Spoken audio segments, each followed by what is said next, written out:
Okay. I think we don't have. I think Anjan hasn't come yet, no? Anjan, Suman.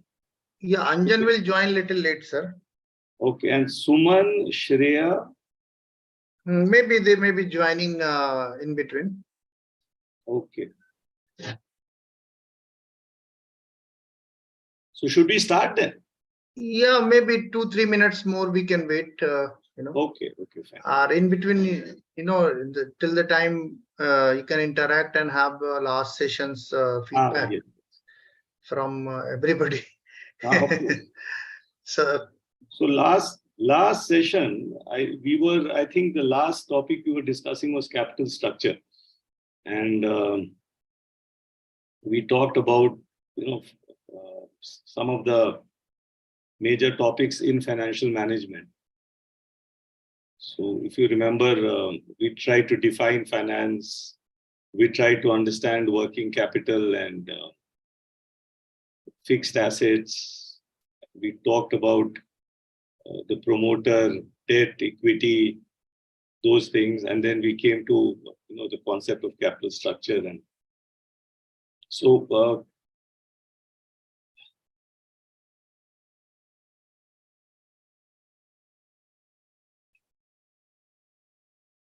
last time I remember those who participated a lot. One was Meg, I think, was there, and Dheeraj and Anjan. So today, now I would like all of you to at least at some point come out with some comment, say something, so that it becomes a little easier for me to understand whether I'm making some impression or not. When you speak, it becomes that much more interactive. So it is good that.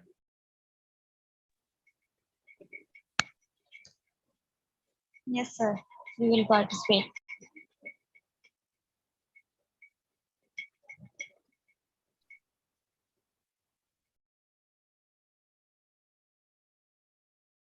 I always feel that all of you, I have a lot of respect for this concept that you people are devoting a lot of time on your weekend for this sort of activity, where you try to improve your own skills, invest in yourself. So not everyone can do this. I remember in my own days, I used to be so I used to work in a bank. You remember, I told you I worked in Punjab National Bank. And like all jobs, I'm sure all your jobs, also all of you go for a job. Jobs are never easy, always demanding. There is always a boss who you will not like. These things are, like very common. In all my 30 years in the institution, if I look back today and I try to think about how many bosses were there whom I could really get on with, I can think of probably 3 people. In that whole list, maybe there are 3 people who I can think of, yes, we were on the same wavelength. I would be happily, consider them as elder brothers or friends. But the sad part is that these are the bosses who made me work the hardest. So these are not people who gave me any relief as far as working was concerned. But it was always good to have someone who was supportive. So, getting the office, one of the big things is the boss himself. And those of you who have tough bosses, those of you who are going through a phase where you feel that the man is very tough, or if it's a lady, she's very tough on you. The only thing I can say is that this person will not be there forever. So, it's always a dynamic thing. Some people are there, they come, they go, new people come in. So, but you have to manage. Never let the boss decide your particular worth. Remember, you must always have a very healthy sense of self-esteem. If you don't respect yourself and you expect to get it from the boss, that will not happen. Before we start, I'll just tell you a small incident which happened. This was in the year 2000. So Punjab National Bank, my bank, in those days had come out with what was known as a VRS scheme, voluntary retirement scheme. That was a scheme which was floated by the bank itself. So the bank felt that many people here are maybe, computerization was starting. This was a bank which had started, with ledgers, manual ledgers, and the mindset was different. Many of the average age was quite high. So the management said, let us go for a VRS, a pure management decision. And they invited people to send in their applications. And a large number of people who felt that they could manage, and they were giving a moderately good settlement.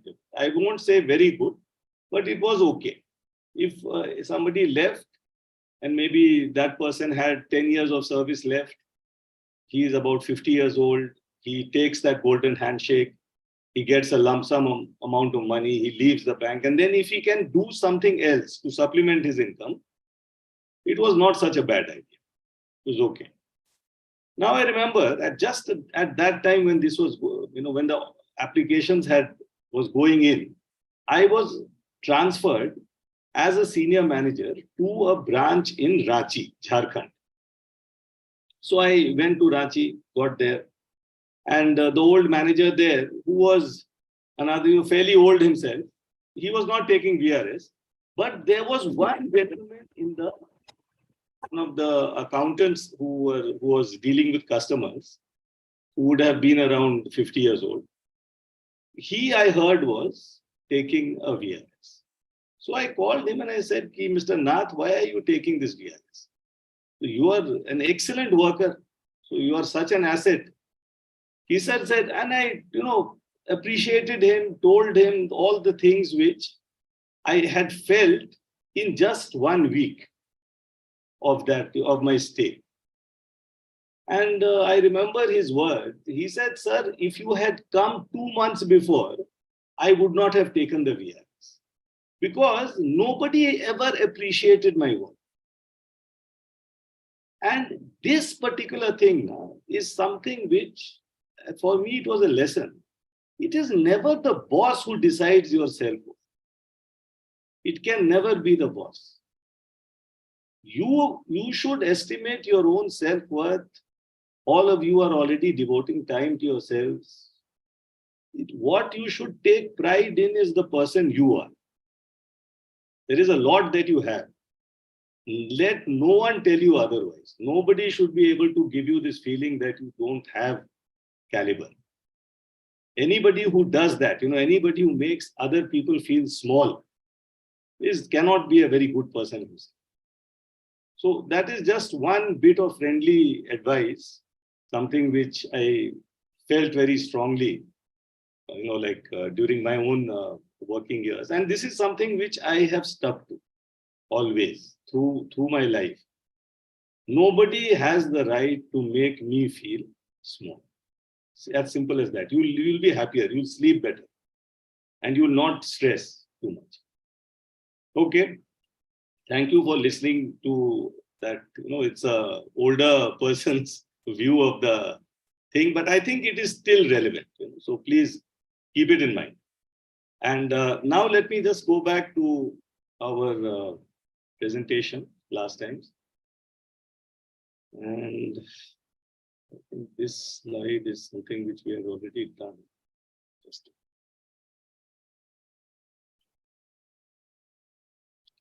See, the last slide that we were on is this. So Shreya has also come. Good. Do you want me to recap what we did last time quickly? Or shall I just continue? Yes, sir, please. Yes, sir, please. Possible. Yes, sir. I'll just give you a very quick 5-minute recap and then we can start.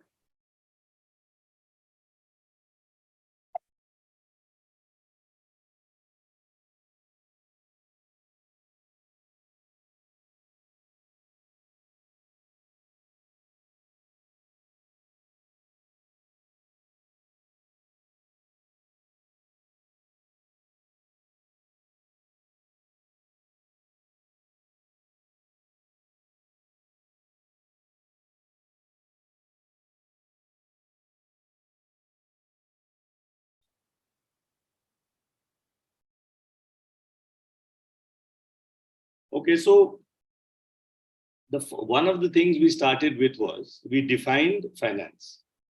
Now, in defining finance, basically what we said was that it includes a range of activities. So there was borrowing, lending, budgeting, saving, investing, and forecasting. Now, this definition, as you can make out, is mostly from the point of view of a business. Because normally when we speak about finance, it is from the perspective of a business. There is a business, the business, how does it need finance? How does it work with finance? So these are the things that we really discussed as far as the definition is concerned. And then we said that basically there are two types of capital. One type is the type of capital which is used for financing the long-term assets. And the second type is working capital, which is used for the finance of the day-to-day running of the actual enterprise. It's a day-to-day running is there.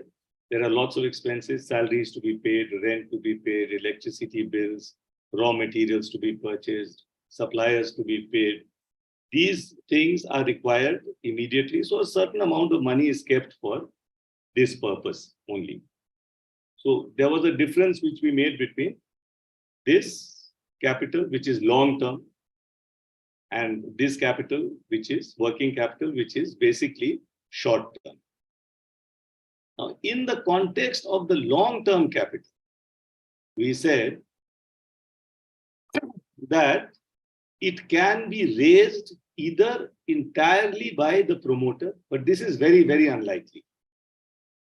The point which all of us must remember is there is no business which is run entirely by one person. It cannot by one person with funds. Even the richest men in the world, they will have a company. People, they will give shares in their company to people, and it will basically work on that basis. A number of shareholders come, they join together, and then they run the company based on the capital which they have got.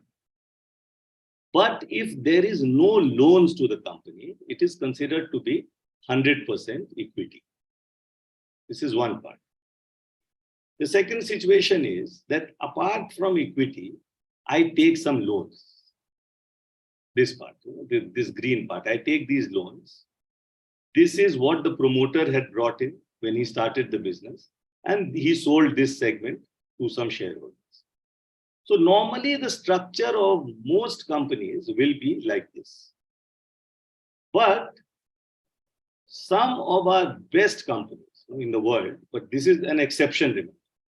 Some of the best companies, like say, you take a company like Apple, they will not have this component.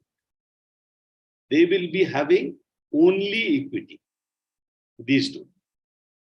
What the promoters brought in initially, and then after that, whatever, what the shareholders, they sold a certain part of their company to some shareholders, and that is this. So their structure will be 100% equity. Basically, lots of shareholders own the company. This concept of whether we have only equity or whether we have equity plus some loans are referred to as debt. So whether it is equity or equity plus debt, this we said is basically referred to as the capital structure of the company. So basically we had done this. Then we made this small point that who can change the capital structure? How can you change it? So you can change it in two ways. One way is you increase the loans, you reduce the equity. Or the other can be that I increase the equity, I reduce the loans. It is up to you. So that proportion will keep on changing. Then we said that one more point is there, that every year, the profits that a company makes, that is added to its reserves. So it's like saying you start a company with 100 crores. First year, let's say you make 10 crores. This 10 crores, if you do not distribute this as dividend to your shareholders, this 10 crores will be added to your original capital of 100. But in the balance sheet, you will not say capital becomes 110. You will say capital is 100, but this 10 which I am getting will go into a separate head called reserves. And to show this to you, I had shown you this particular balance sheet of HCL. So you remember this? Where in the balance sheet, I showed you the figures for 3 years. March 19, that means for the year 18-19, March 20 for the year 19-20, and March 21 for the year 2021. And here, what we saw was that HCL had, at the end of March 19, capital of 271 crores, see equity share capital 271 crores. It had reserves of 30,168 crores. That means ever since HCL started business, its profit, the profit which it made and which it did not distribute, please note this word, which it did not distribute to its shareholders. This particular profit was kept in the company under this head, reserves and surplus. So basically, if I look at March 19, the amount of total shareholders funds, who owns the profit? The owner of the company. Who are the owners of the company? The shareholders. Therefore, the profit is basically a part of the shareholders' funds. And the shareholders' funds in this case will be 271 plus 30,168. So you're getting 30,439. So this is for 1 year. In the next year, see this figure, the reserves figure, increases from 30 to 36,753. Why? Because they have made a profit.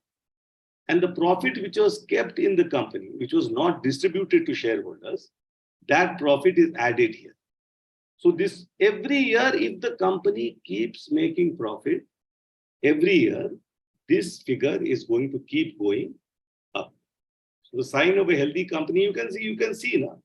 Ever since it started, it has managed to have profits of 43,000 crores by March 21. If I were to look up the figure for this year, it will be even more than this.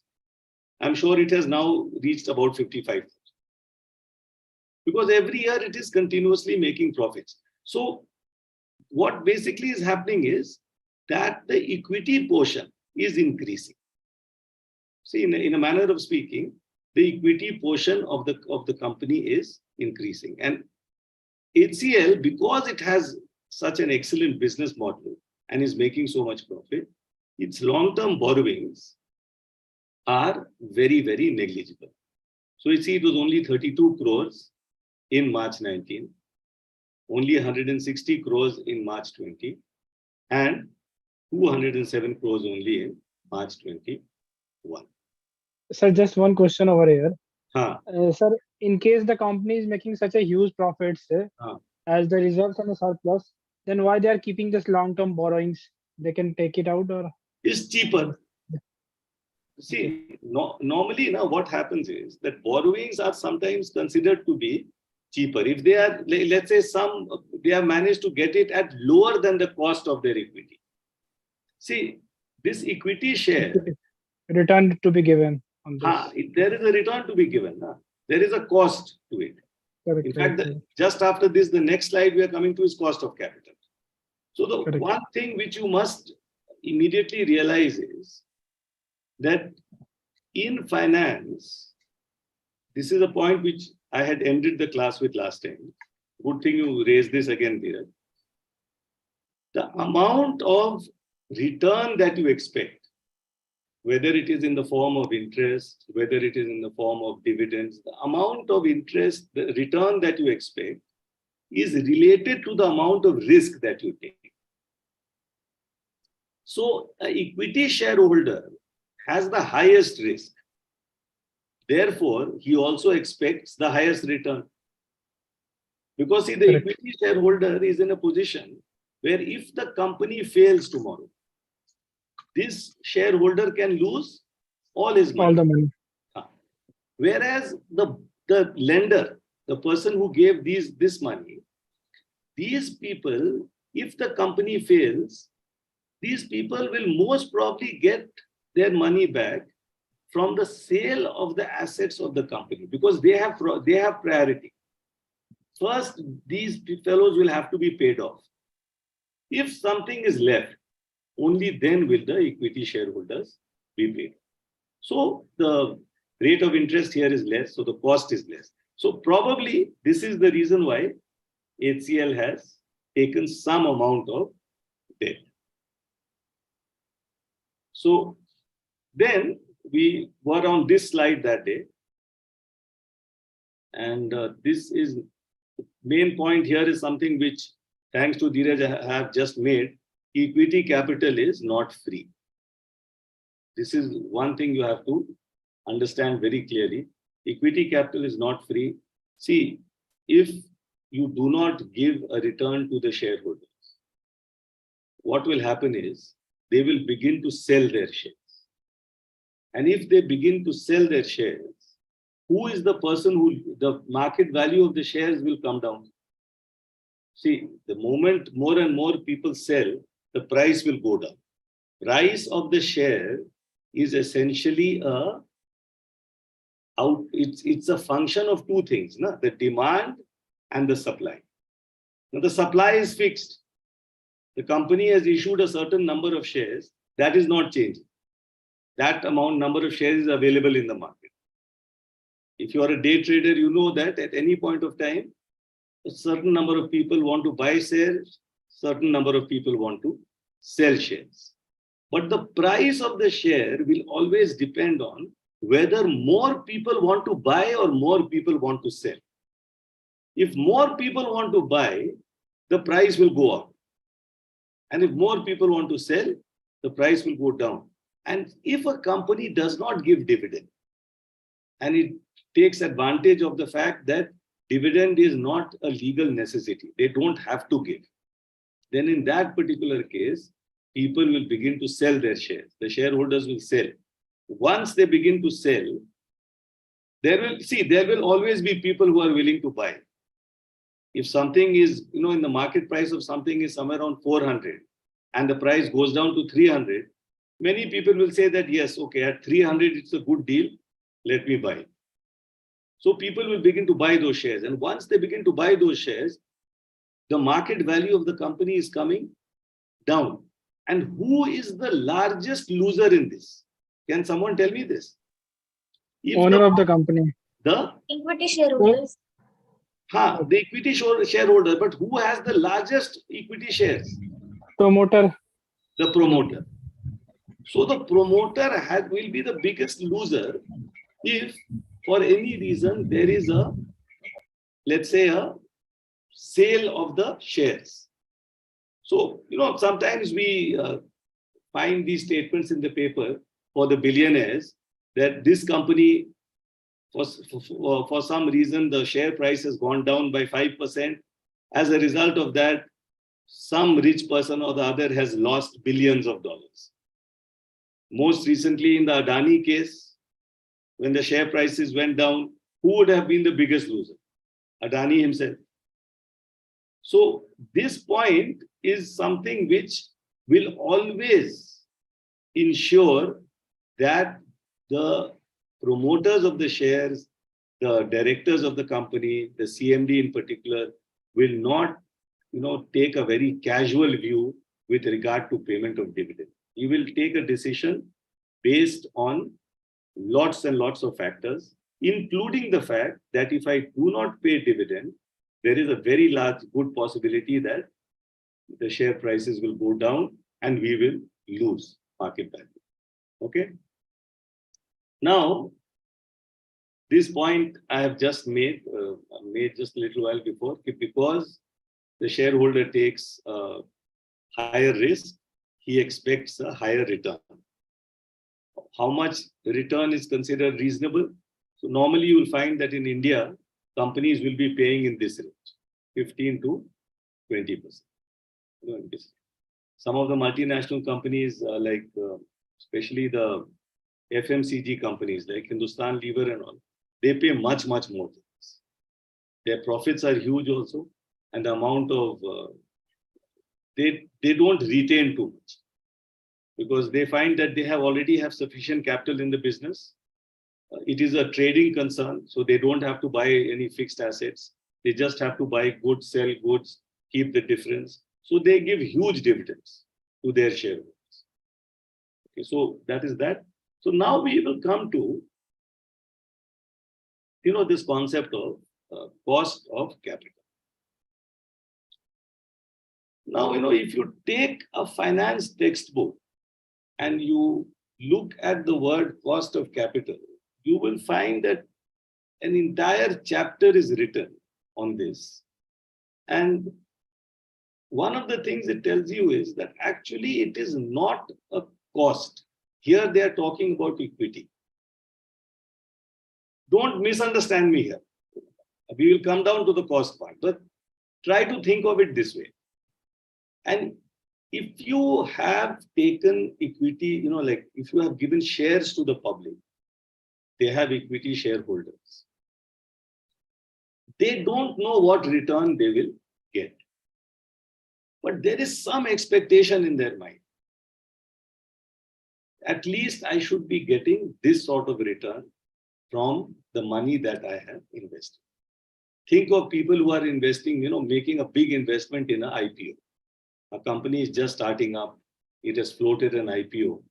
And these investors have decided to buy shares. Let's say they have bought huge chunks of shares. For these people, it is not about selling the moment the share price goes up. Like many of us who do some trading on our own, we are tempted to buy something, keep it for a month or two, and when the price goes up, we decide to sell it. But think of people who are, investing in a company, believing that the company will do well. These people have some return in mind. So, the cost of capital is like saying that the company, what is the amount that their equity holders expect? Generally speaking, they will have an idea that this is what our equity shareholders expect from us. And whatever that expectation is, the company has to try to meet those expectations. And that becomes their cost of capital, if you can understand.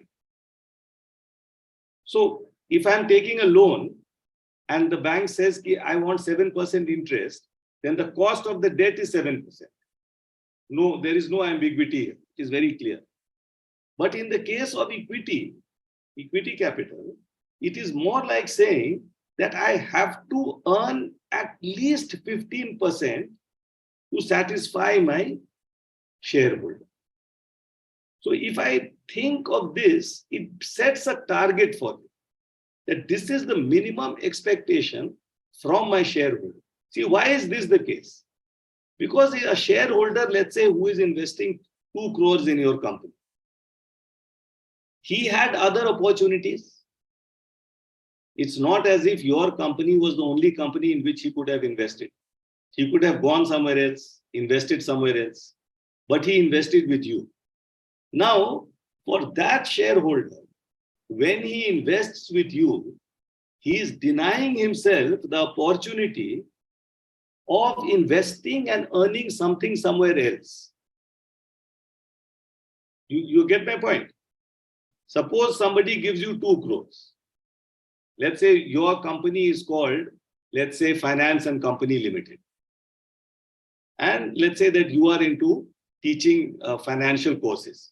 This is the purpose of the company. You call for share, you float shares in the market. Somebody gives you 2 crores. Now, this person who gave you 2 crores, he had other options. He could have put 2 crores in a bank and he could have earned 8% or 7%. There, the risk was almost zero.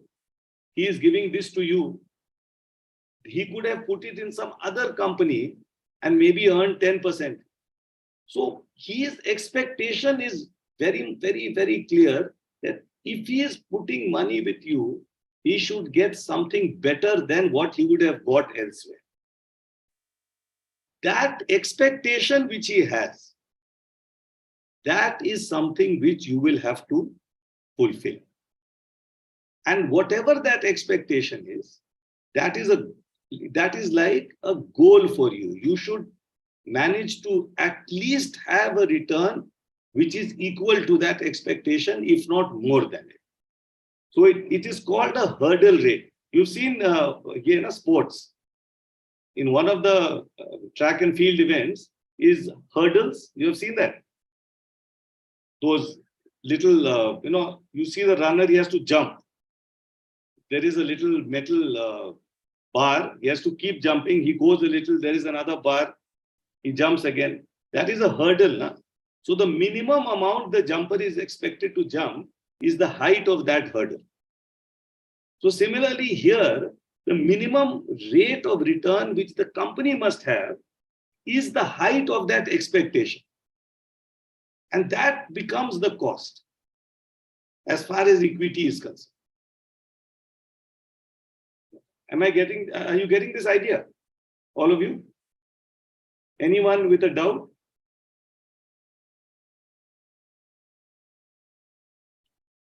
Let's try to look at it here.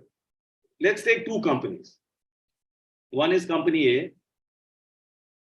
Now, in this company, let's say that those expectations which the shareholders have are 15%. And they give 2,000. You can think of it as lakhs, crores, anything. They give this amount to the company. And the company takes loan of 1,000. And the loan it gets at 12%. The equity shareholder is expecting 15%. So the total amount of funds which the company gets is 3,000. Now, what is the cost here? If, for example, it decides to, pay 15% to this segment, it is getting 300. 300 amount is the amount which of dividend which they'll have to pay. Loans is, let's say, 12%, 1,000 amount of expenses, 120. So the total amount is 420 crores. Okay. Now, if we go for company B, in company B, what we have is, it is the reverse. This company has shareholders' equity also at 15%. I've just taken it at the same level just to be, for the sake of simplicity. And it has taken loans of 2,000. Okay. Total funds at its disposal are 3,000. So in this case, it is giving 150 as dividend, 15 into 1,000. And it is giving 240 as interest, paying this amount of interest to the debtors at 12%. Total is 390.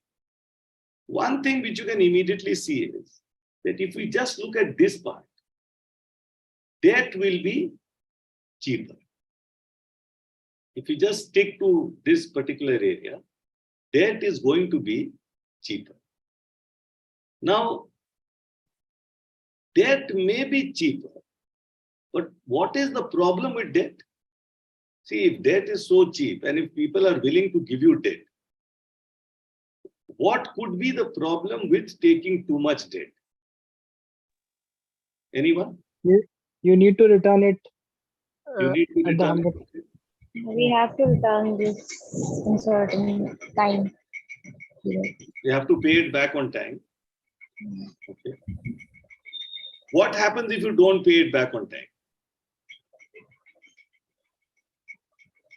If you, let's say, do not repay on time, what will the bank do? There are some assets linked to this. Seize the assets and of the companies. Capital Seize assets. the assets. Okay. So in India, it does not quite happen like that. The banks are not actually empowered to seize assets as such, but they can certainly start legal proceedings against you. And in the process, they will be able to actually seize your assets after a, but let's say the threat of legal action is very much there. The threat of legal action is there. If you don't pay, your account becomes what is known as NPA. You may have come across this word very often. So anybody not familiar with the word NPA? That I can tell you just a little bit about it. Non-performing assets. Performance assets. Non-performing accounts. Non-performing accounts. Non-performing assets. Okay. Assets. So performing and non-performing here is, for a bank, a loan is an asset. Can you get your mind around this? For a bank, a loan is an asset. See, the logic is very simple. For anyone, an asset is something which gives you a return. Let's say that I invest 1 lakh in shares of Reliance. That 1 lakh of shareholding which I have is an asset for me. Why is it an asset? Because it gives me a return. And it is something which has a value in the market. Now, for a bank, the loan gives a return because of it charges interest. And the loan has a value in the market because if it's a good loan, there will be many other banks which are willing to buy that. So, a loan performs its function if it pays interest. The moment it stops to pay interest, it stops performing its main function. So the asset becomes non-performing. This is the concept. Now, if a loan becomes non-performing, let's say we don't pay the interest. Remember, our question was, what will happen if we don't pay? If we don't pay, if the loan becomes NPA, the bank begins legal action. Now, legal action has one immediate problem. The moment the bank initiates legal action, first of all, if the bank is giving you any money by way of working capital you require on a day-to-day basis. If the bank is funding that working capital for you, it will stop that. So for you, the big problem will become, how do I run this business? I don't have the funds to run the business. This becomes a big problem for you. And later on, if the bank is successful, potentially it can lead to bankruptcy. Okay. Potentially it can lead to bankruptcy because if your company now fails, is not in a position to go ahead with its actual functioning, it will gradually have no revenue and the assets will be sold to adjust the bank's loan and you're gone. So the risk in too much debt is that the moment you are unable to run your business successfully, and in the concept of debt, if the rate is 12%, to become useful for you, you have to earn more than 12.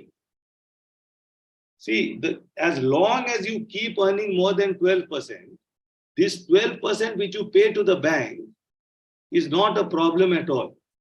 Suppose you earn 15%. You are taking funds from someone else. You are putting those funds to use and you are earning 15%. You pay that fellow 12%. You still have 3% net income for yourself. So as long as you can earn more than 12, that is an excellent thing. But the thing is that to earn that 12%, that 15% which you are hoping, or more than 12, the economic conditions in the country have always to be stable.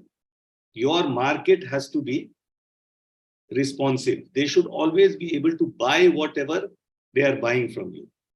If for some reason there is a recession, anything wrong happens, you are unable to sell, your market goes down, sales drop, your profits drop, then you suddenly find that you do not have enough cash. Once you don't have enough cash, you will not be able to pay the interest. And you will be on the road to NPA. And if luck is not there, bankruptcy. This is a occurrence which happens throughout the year. This happens. Some businesses go because of recession. Some, like for example, 2008 recession. Any number of businesses would have gone bad. More recently, the 2020 COVID. Thousands of businesses would have actually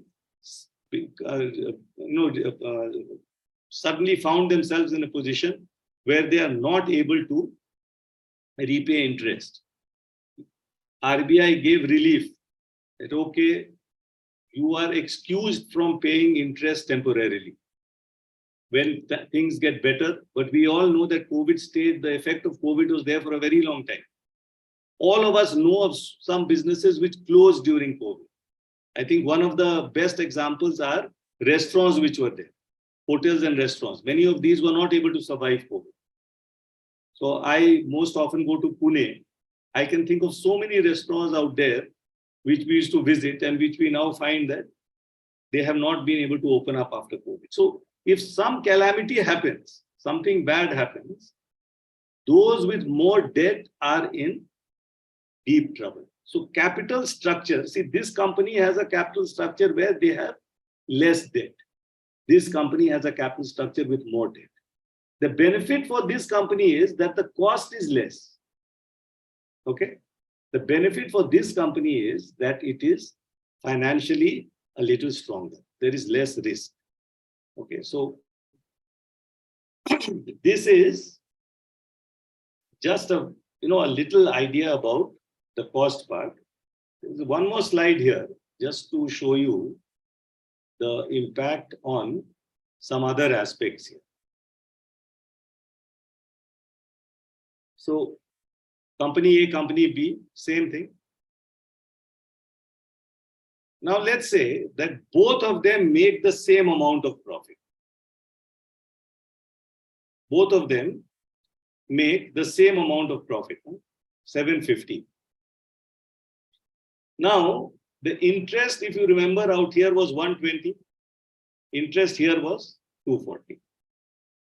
So basically, what happens is, this company with the 240 interest, this profit after interest is 510. Profit after interest here is 630.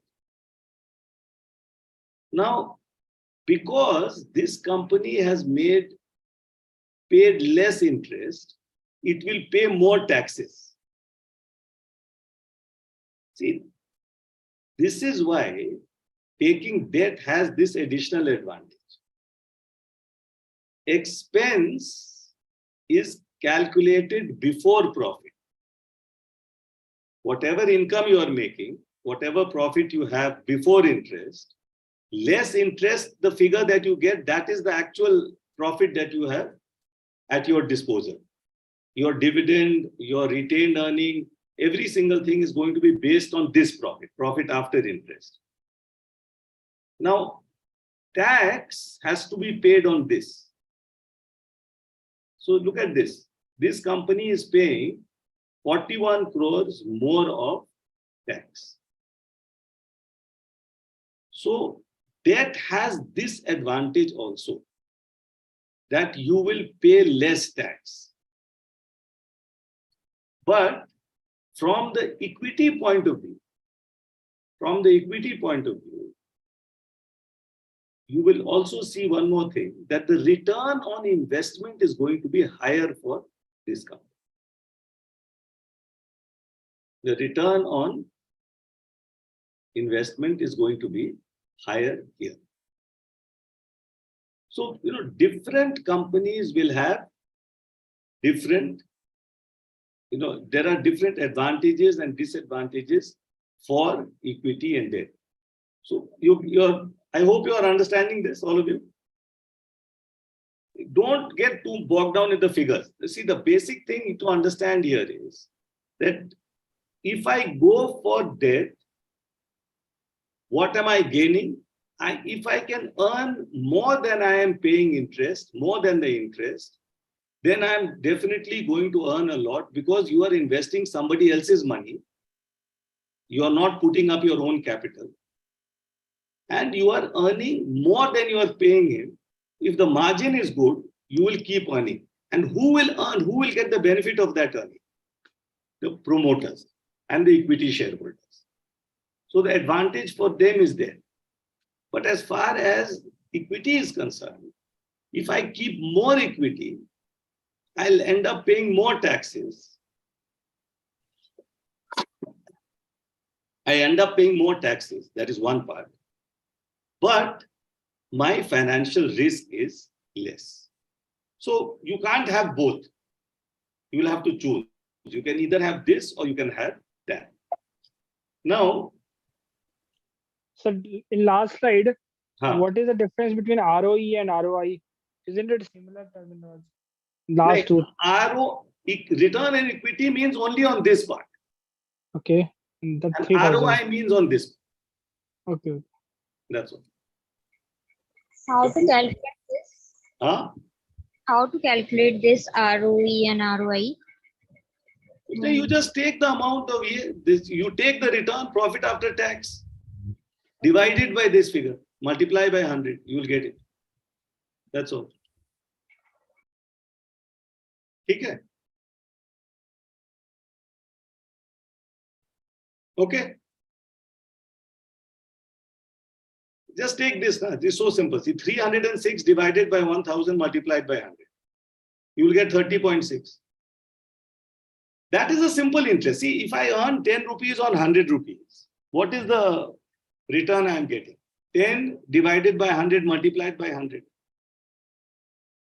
But right now, don't think about the calculation part.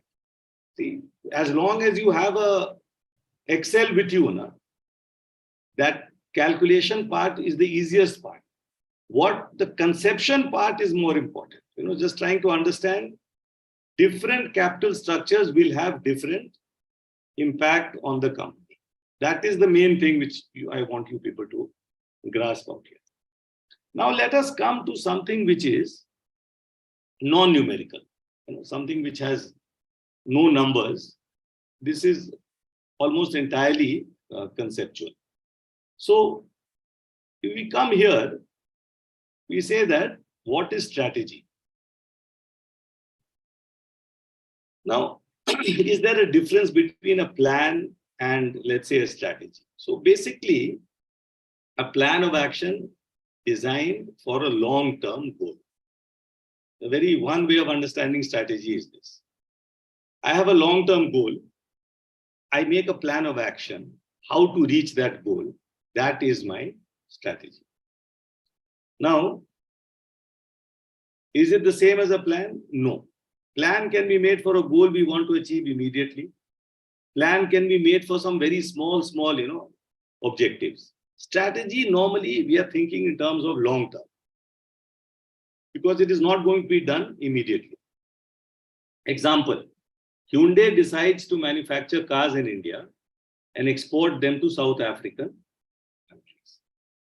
This is a strategy.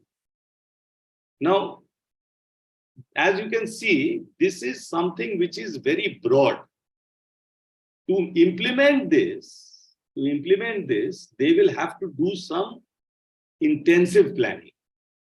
It will not happen by simply writing this down. So to implement this, a detailed plan is needed, which will consider the steps to be taken in India to set up the manufacturing plant. So remember, this is a Korean company. It is coming to India. It has to operate in a legal setup which is different from South Korea. It has to understand the rules of the game here in India. So they will have to plan accordingly.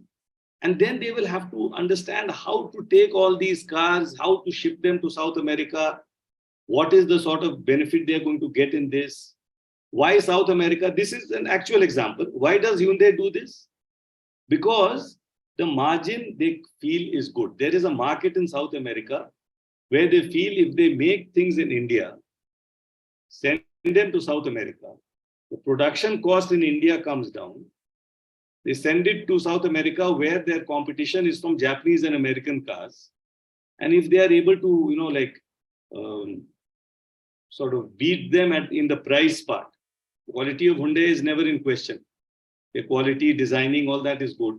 If they can manage to do this at a good price, they will have a very good market in South America, and they will be able to make a good profit. So this is, classic globalization. When we say globalization, this is what it means.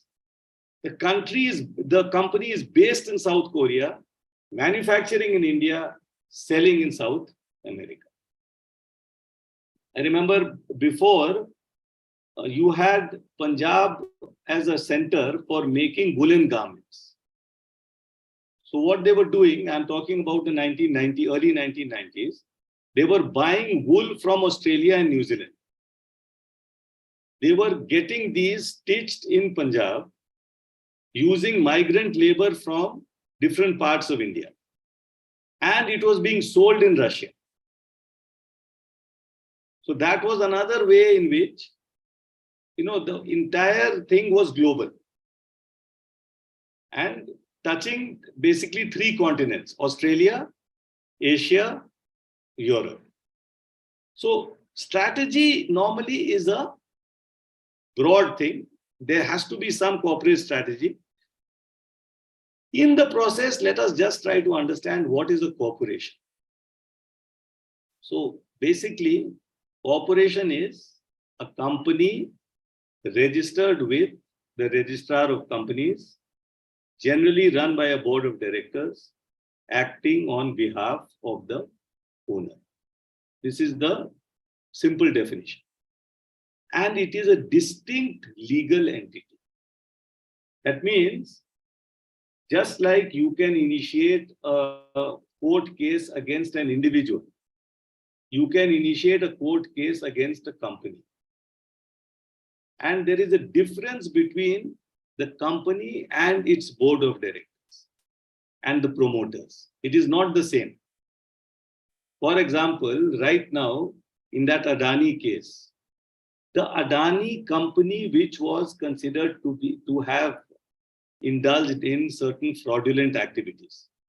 Okay, let's say in that particular case, some action was brought against that particular company. That is not the same as making an action against Adani. It is that company which will suffer, that particular company.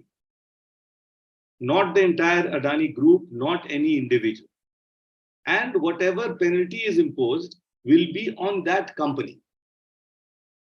So please understand, this is the basic meaning of corporation, and the fact that it is a legal entity is a very, very important characteristic of this. You take a new company. So we understand corporation, we are coming towards strategy. So newly formed company has a vision. This is a statement of where this company sees itself in the future. We'll see an example just now. Company will also have a mission. This is the purpose for which they were created and would include details of what it does. Okay.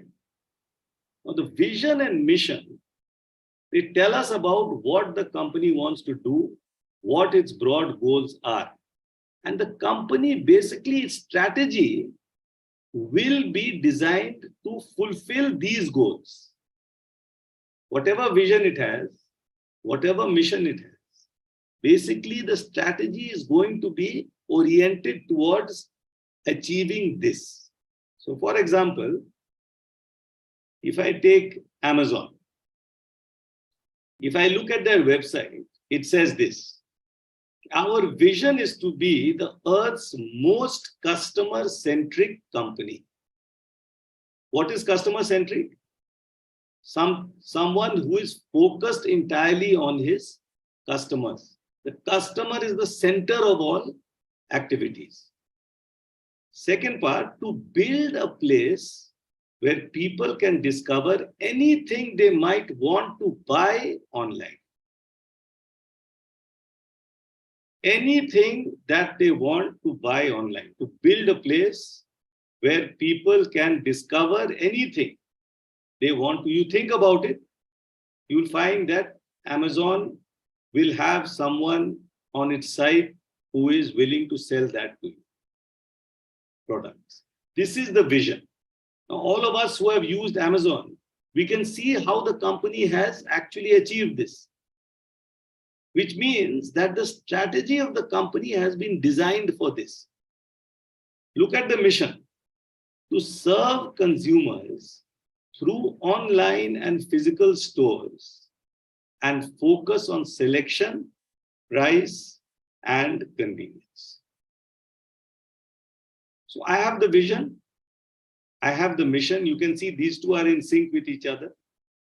And the strategy which Amazon adopts is basically in line with this.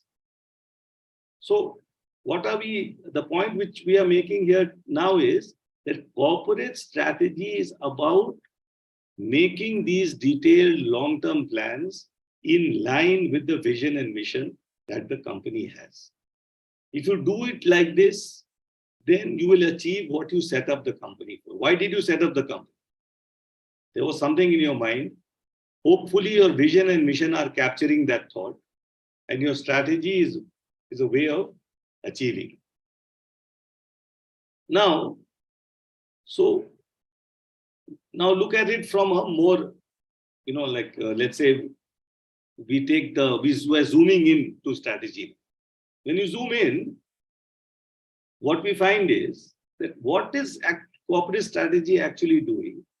It is answering this question: how do we use the resources of the company to achieve its goals as set out in the vision and mission statements?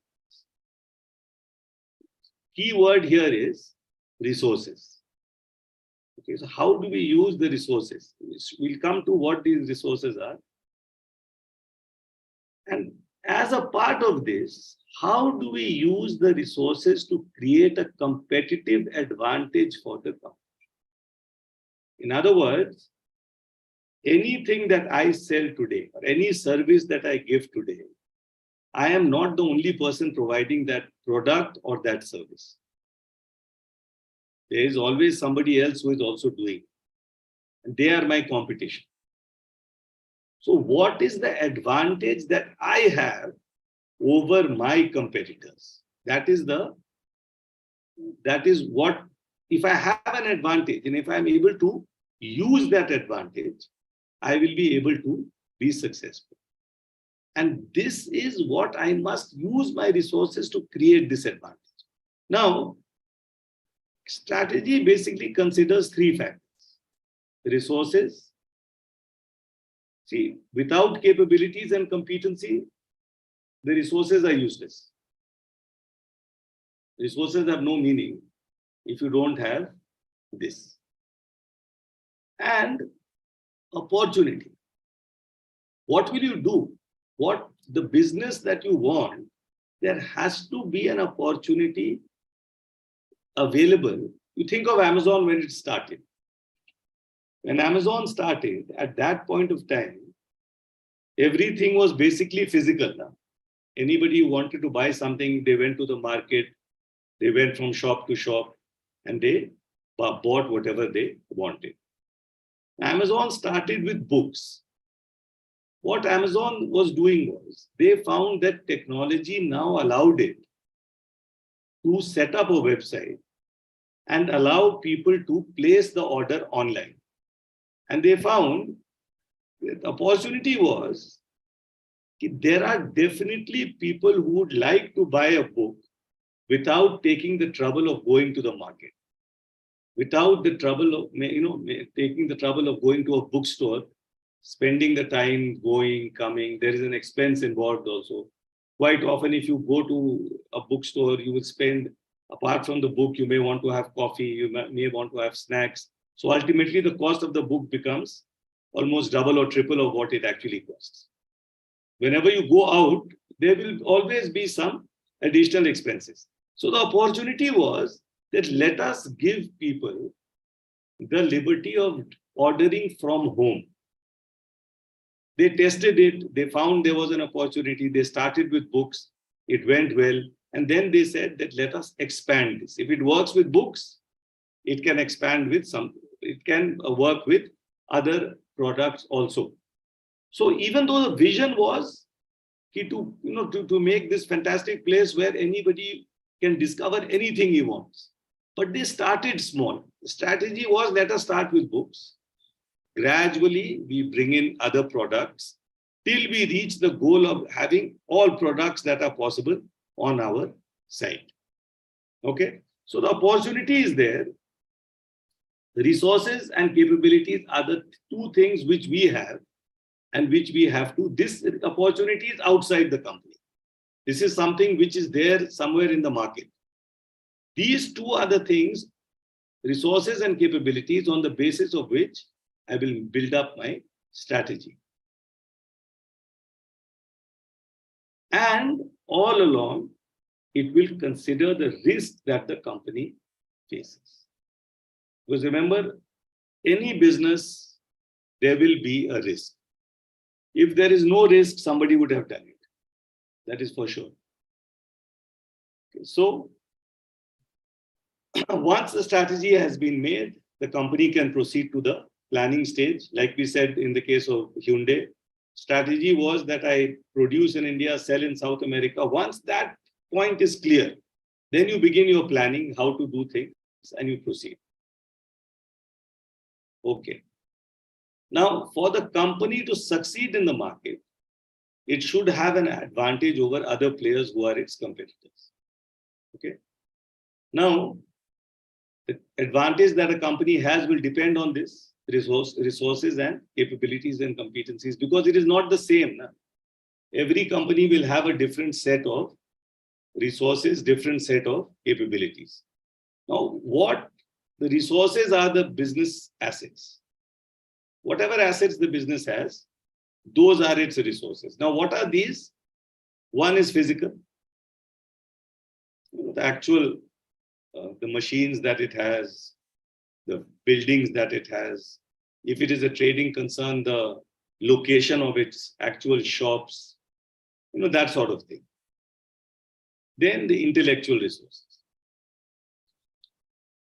So you need people who can use that physical resource effectively.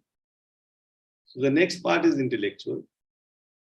Then there are, of course, the human resources. And then finally, we have the financial resources. Now, you may think about this, why the word intellectual and human are given separately. Basically, the author, this classification which is here, the word intellectual resources here is referring to intangible assets, like patents. Like certain things which are there for the company only. Other people don't have that. For example, very old, tired example, Coca-Cola's formula. Now that is an intellectual resource.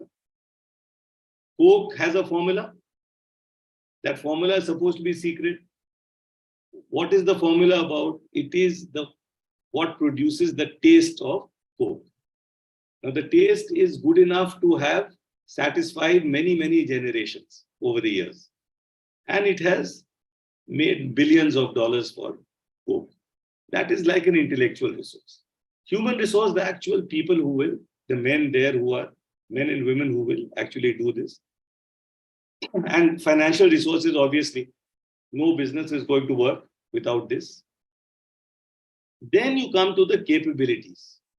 This is the ability to exploit these assets. Okay. So here, resources have to be used in a way that it best serves the firm's goals. This depends on the way these resources are deployed. And here the leadership does. How will you use these in a way in which they will produce or the service or the product that you want, and which will be able to successfully market that product? So it is not, like enough to just produce the service or product. It has to be taken to the market. You have to direct your advertising to the proper segment of the market which needs that product. And then you should be able to sell it. Remember, every time somebody buys your product, he feels that he is getting value for money. If I am giving somebody 1,000 rupees to buy something, let's say I buy, let's take a classic case, you buy a mobile for 20,000 rupees. That means that you feel that mobile, the minimum value of that mobile is 20,000. That's why you're exchanging it. Or in a different way, you can say the mobile for you is a little more valuable than the 20,000 rupees that you have. There is a word for it. It is called net buyer benefit. The buyer has to get some benefit before he parts with his money. So, if somebody is willing to part with his money to buy your product, then you are doing something successfully. You have convinced this person that the product that I have is actually quite good and it is worth you giving me money, your money for it. So that is one. Physical resources should be used to make the best product. Financial resources should be used judiciously. This is something when we study this finance aspect in more detail, we'll understand this. Intellectual property should be safeguarded and used for the benefit of the company. So the intellectual resources, software programs, this sort of thing, there is always the fear of theft. One hacker gets into the game, it can be very damaging for the company. And then human resources have to be deployed so as to get the best out of the person. Right person at the right place, that sort of thing. So that is one aspect. Then, what are competencies? Competencies are cross-functional integration and coordination of capabilities. So you have different departments in the company. You have the finance department, you have the manufacturing department, you have the legal department, you have the advertising part. All these different parts are there, the manufacturing part. All of them have to work in sync with each other. So the ability of the leadership to make sure that they all work in sync, this is normally referred to as competency. So all the resources can be there. If you look at the history of different companies, even in India, you will find that when the leadership changes, the performance of the company quite often changes. That is because when the leadership changes, it is able to use the same resources more effectively. And that is what it basically is doing is, it is bringing out the competency of the company to use these resources, these different functions which are there, their ability to work together and produce something which is good, something which can earn money. Now, capability and competency, just a bit of understanding this. So what are the functional areas in a business? Let's take this: operations and manufacturing, marketing and sales, quality control, finance. Let's just take these four. So when these different departments work together as a team with a common goal, company is considered to have the competency to succeed. Company is able to do better than its competitors and is said to have a competitive advantage. This is the crux of the matter. Resources are there. Resources, capabilities are there. If you have the competency to make all these things work together, there is a very good chance that you will be successful in taking it forward. Let's take two examples here. So this side, I have written the functions. And here is an example. Let's take Apple. What are the things which basically give it the advantage that it has as one of the most successful companies in the world.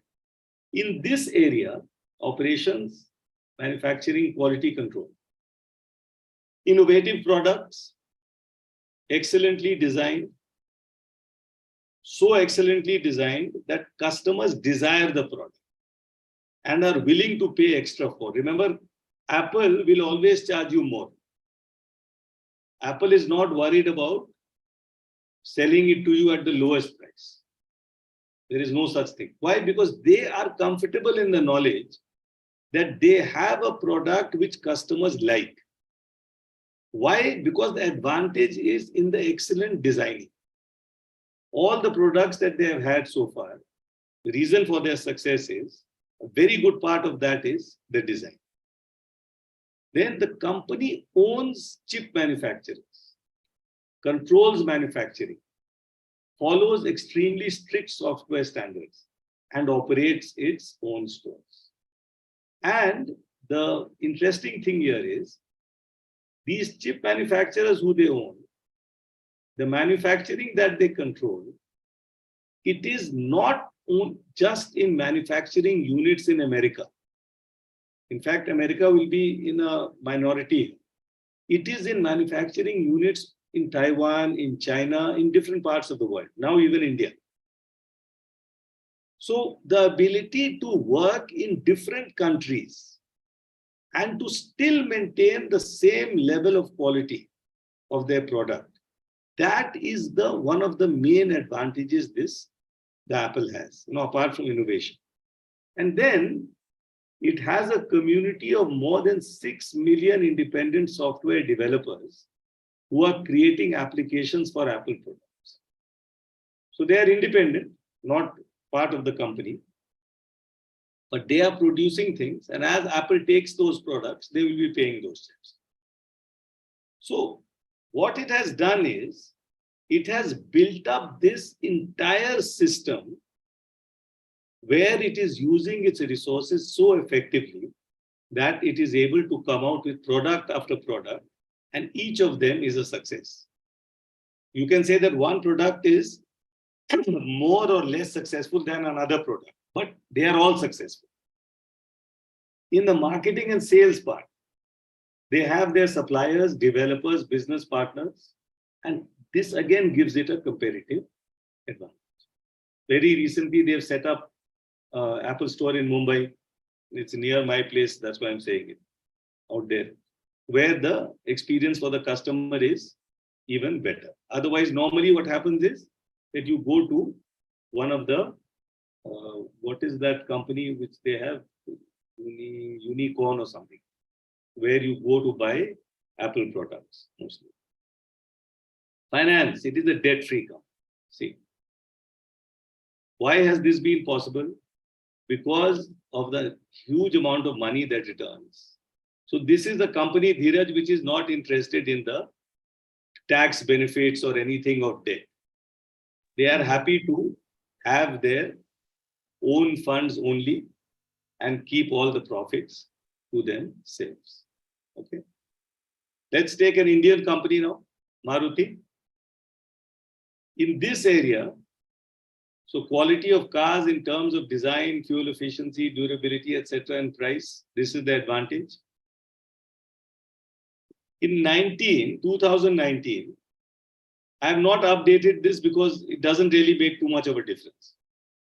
Out of 15 top models in terms of sales, Maruti had 10 models. This is like one of the good ways of understanding how successful the company is actually. Good technology, Suzuki connection is coming in here. Okay. Marketing and sales, wide network of dealers, excellent service network, backed by very low maintenance costs, repairs and maintenance, very easy. So about few months back, in January, so I was driving from Jamshedpur in Jharkhand to Puri in Odisha. And the road, the highway which you take, it's a very lonely highway. It's not busy at all. And I had some serious engine trouble. on the way, in the middle of nowhere. So I checked on my mobile to see where my nearest Maruti service station was. And I found that it was 50 kilometers away at a place called Baripada in Orissa. So I'm able to take this vehicle from there, drive slowly, and take. It was a risk. Later on, they told me it was a huge risk. But I was successfully able to reach the service station. Quality of service is something which was amazing. Those people, they not only looked after the car, but they were able to look after us. Because see, we were tourists now. We were just passing through. And the problem was serious enough for us to leave the car there. So they were able to arrange another car for us. We completed our tour of Orissa, came back, collected the car and drove back to Jamshedpur. That sort of service network, that is what becomes a competitive advantage for the company. Apart from the fact that the charges are very low. If you compare with even Tata, you'll find that the actual cost which you, the price that you pay, that's less. And no surprise, this is also a debt-free. So quite often what you will find is, and in an industry which is capital intensive, remember there is one big difference between Apple and, which is a software company basically, and phones, and a car manufacturer. Because car manufacturing is supposed to require the highest amount of funds. But despite that, this is a debt-free car. That is again a tribute to the business model that it has and the competitive advantage that it has that allows it to keep selling so many cars year after year. Okay. Now, part of strategy is this concept of product market scope. So let's say that you have the ability to produce something good, but there is no market for it. Then you can be in deep trouble. There has to be a clear link between the product that you are actually making and the scope in the market for selling that. And when we say the market, we are not talking in general terms. So the market segment in which you will sell, see, there are millions of people there. Not everyone will be interested in the product that you have actually made. So the market segment in terms of age, income, other characteristics should be defined precisely. The existing players who the company will compete with and the products that they offer will have to be considered. So you have a product, it will never be a unique product. There will always be other products similar to yours.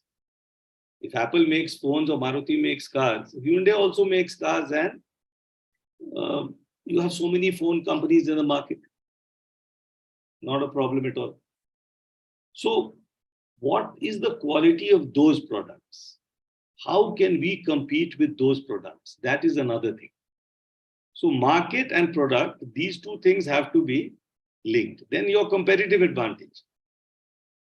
Where is it coming from? Technology, design, human resources, marketing and selling capabilities. Where exactly is this coming from? So when we do this course, those of you who will remain, I'll show you a number of companies in India who have very different, let's say the advantages for these companies are spread across. Some may be technology, some may be design. Some companies, not the best product, but because of this, marketing and selling, they are right on top. Some companies may be the price leaders. They may not have the best products, but they have the best price. They manage to do it on the basis of a very thin margin. So all sorts of advantages are there. So distinctive competencies.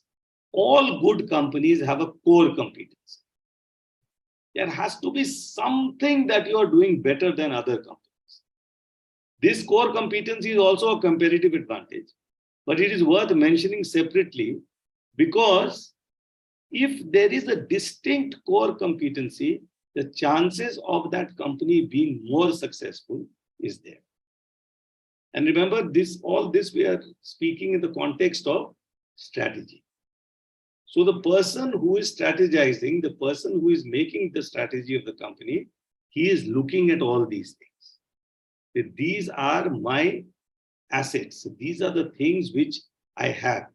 And at the same time, he will be looking at what he doesn't have, what other people have, and then plan accordingly. Plan according to the strengths that he has. And of course, synergy. That everybody has to work together. So there has to be a synergy. Synergy is like a positive association between the core competency of the company and the product market scope. You have a terrific core competency.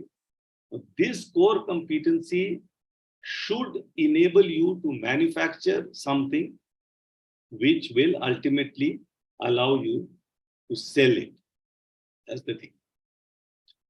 No need to get into this detail. This is an example where, like a company is setting up a new washing powder. And, but I think we will not have time to proceed with this. We can go down to the next slide. In fact, that is the section on strategy. We can now move to something called capital budgeting. Remember, in capital budgeting, we are essentially, I'll just leave you with this thought, get myself a glass of water and we'll start again. Budgeting here, budgeting is what? Making how you spend the money you have, how you spend the resources that you have. When we say capital budgeting, it is basically budgeting for capital assets. And what are the capital assets? A capital asset is any asset which helps you to earn revenue in the long term. So if you buy something which you sell within 1 year, this is not a capital asset. A machine has a life of 5 years. Over 5 years, if you invest in that machine, over the next 5 years, you will actually be earning revenue every year from that machine, because you maybe use the machine to produce something. You'll be selling those goods. You'll be earning something. So that machine is referred to as a capital asset. What is the logic here? If I have capital, and if I invest this capital in, let's say, a bank, it gives me revenue year after year. It is something which is capable of generating revenue. So that is why it's referred to as a capital asset. And capital budgeting is which are the capital assets that I should buy. Basically, this is the point. Give me 1 minute, get a glass of water, and I'll continue with it.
Capital here refers to the long-term funds available with the company. Long-term funds, like we said, are from two sources. One is equity, one is debt. Then, budgeting is the process of deciding how to use these funds. What capital asset should I buy? In which project should I invest? These are the questions which will come in capital budget. What project should the company invest in? How do we decide which of the projects is better? Company is subject to audit, also accountable to its shareholders. So it has to be careful in taking a decision. So it's not only about, like simply doing it because it is a good thing to do.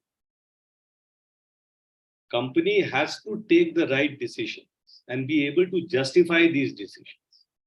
Remember, the board of directors is accountable to its shareholders. So if, at the AGM, the annual general meeting, a question is raised, why did we invest in this project? The board, the CMD and his team, they should be able to come up with answers for that. Why did I invest here? What is the logic behind it? That is why capital budgeting is very, very critical. Okay. Then there is an auditor also. Auditor will also be looking at the decisions that you took and how good they were. What are the stages here? First, you identify project proposals. Estimate the cash flows. Now, in finance, and particularly in this part of finance, this word cash flow is going to come in. So cash flow simply means the inflow or outflow of cash. Cash is coming into the company, this is inflow. Cash is going out of the company, that is an outflow. So if you are investing in anything, let's say that there is a project. For that project, let's say you are buying machines. To buy that machine, there will be an outflow of cash. Later on, when the machines begin to produce goods and you begin to sell those goods, as your sales begin, there will be an inflow of cash. So when we say estimating project cash flows, we are basically saying this. How much of an outflow will be there? How much of an inflow will be there? Point one. Point two, when will these inflows come? How much will come in year one? How much will come in year two? How much will come in year three? That means if there is a project, that project has a life. 5 years, 6 years, 7 years. Even before starting the project, basically a good company will try to estimate the total amount of cash inflow and outflow that will happen over the life of that project. So in the beginning, let's say that my investment is going to be 10 crores. I am expecting to earn, simple example, 1 crore per year for the next 10 years. And initially I'm going to spend 10 crores. Even without any budgeting, it is very clear that I should not be doing this activity at all. I give 10 crores today. Next year, I'll get back 1. After 2 years, I'll get back another 1. After that, another 1. After 10 years, I am still getting back only 10. And that too, it has reduced in value because I'm getting it so many years down the line. Even if I consider inflation, 10 years down the line, I would have got much less. So capital budgeting will have to look at the estimated cash flows. You don't know the actual. You can only estimate. And in any capital budgeting exercise, in fact, in most financial forecasting exercises, it is the estimated figure that is important. That is what you will get. There will always be estimates. Very rarely will you get a chance to deal with actuals, because actual will be after the event. In forecasting, you are only thinking imagining things. Okay, this is what could happen. Then you evaluate the project, select it, and you implement it. And then final, you perform a post-completion audit. Did all these stages go according to plan? Were you able to actually get the project up and running as you thought you would? Okay. Now, what would you consider a good project to invest in? Let's take the first one, a project that is keeping with the mission and vision of the company. This ticks at least one box. My vision, what project I'm doing, this is in line with my mission and vision. A project that is likely to increase the shareholder value. Now remember, the shareholder value is something which is based on the market price of the share. What is the shareholder value is what? Total number of shares floating in the market multiplied by its price. When will the price rise? When the company is doing things successfully. So if the company is selecting good projects, making good profits, the chances are that the perception in the market about the company is positive, in which case it will, there will be a demand for its shares, prices will go up, share value will increase. A part of the same thing, a project that is likely to give the highest return. Shareholder value is a broader concept. At the project level itself, I evaluated 3 projects. In my opinion, project A is better than project B and C because the value which I will get, the return that I will get over the life of the project is the best in the case of project A. Therefore, I should invest in project A. And what are the methods that we have? One is called the payback method.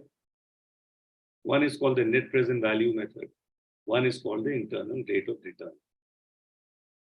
Let's just try to look at this in a simple way here. Before we get to that, so, there is one concept in finance, which is the time value of money. Okay, it sounds a little, what shall I say, not very complex, but maybe you don't hear this term every day. Time value of money and the concept of present value. So just look at 2 things: future value, present value. Let's say, just look at this table closely. Today, I have 1 lakh rupees. I invest it at 10% interest. So 10%, I write like this.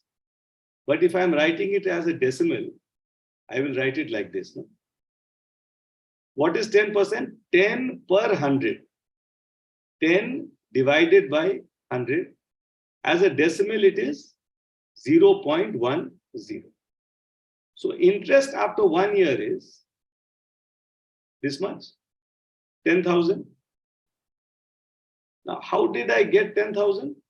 I take 1 lakh, I multiply by 0.10, I will get 10,000. So the amount after 1 year is 1,10,000. Now, one simple way of calculating this is, if I take this 0.10, I add 1 to it, 1.10.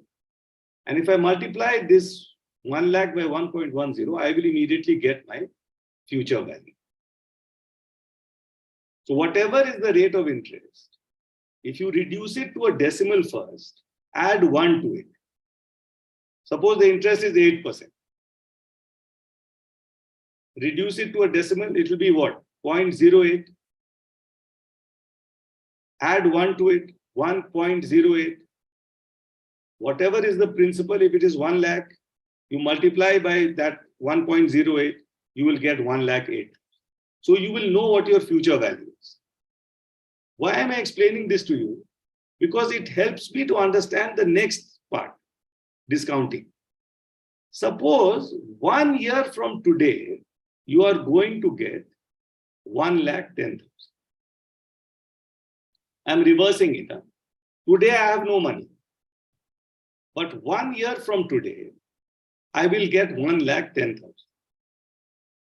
And the market interest rate today is 10%. What is the value of that 1,10,000 today? Are you understanding this? I am getting 1 year from today, I am getting 1,10,000. What I want to know is, what is the value of that 1,10,000 1 year from today? What is its value today? I don't have the 1,10,000 today.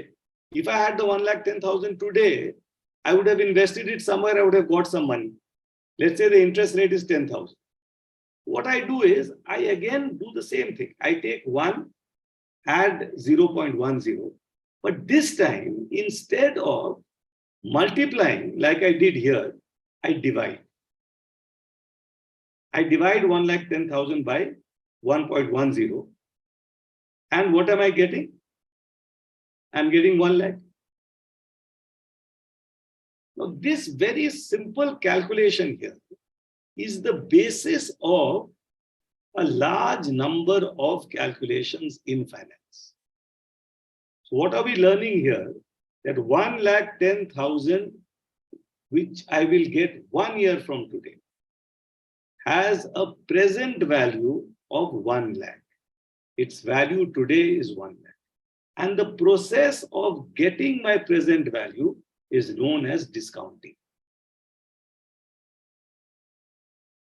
So these 3 words which are coming, these will keep coming. In the moment you begin to do finance, you will keep coming across these words, particularly present value, discounting.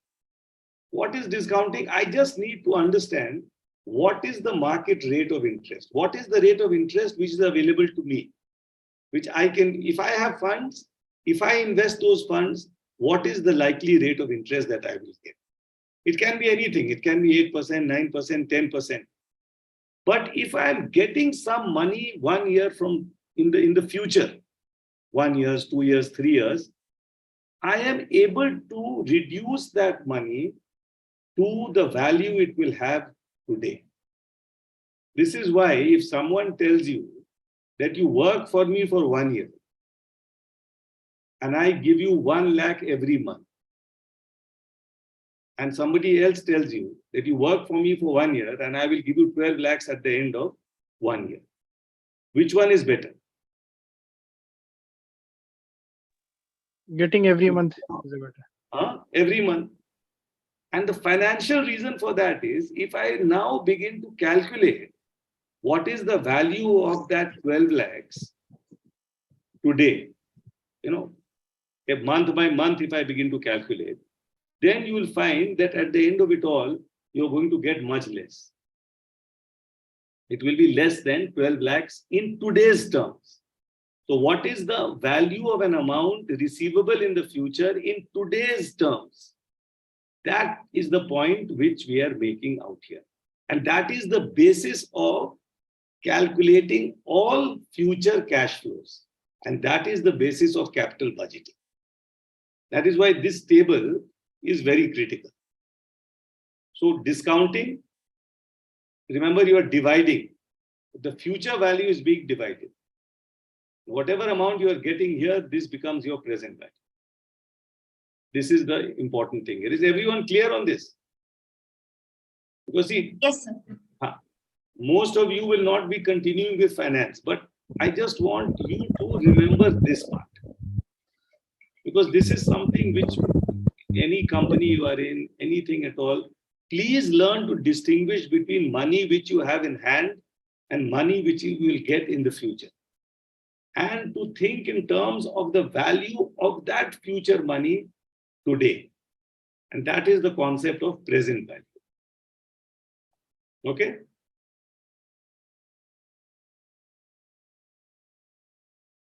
This is an Excel calculation given here. If you want to do this in Excel, how to calculate this, not so important right now. So let's take this out here. calculating future value of a fixed deposit in Excel. Amount invested 1 lakh, rate of interest 7%, period of investment 5 years. Okay. So we are taking, the first is the concept of compounding. Is everyone clear about compounding? Anybody, any problems with compounding? Compounding is basically the payment of interest on interest. Okay, so we will see it here. So this is the simple case. There is no compounding here. Amount, remember, is 1 lakh. Interest rate is 7%. Number of years is 5. So that means every year, what am I getting out here?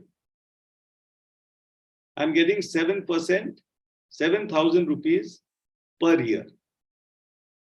There is no compounding. So every year I will get 7,000. 1 lakh, 7% of that I will get.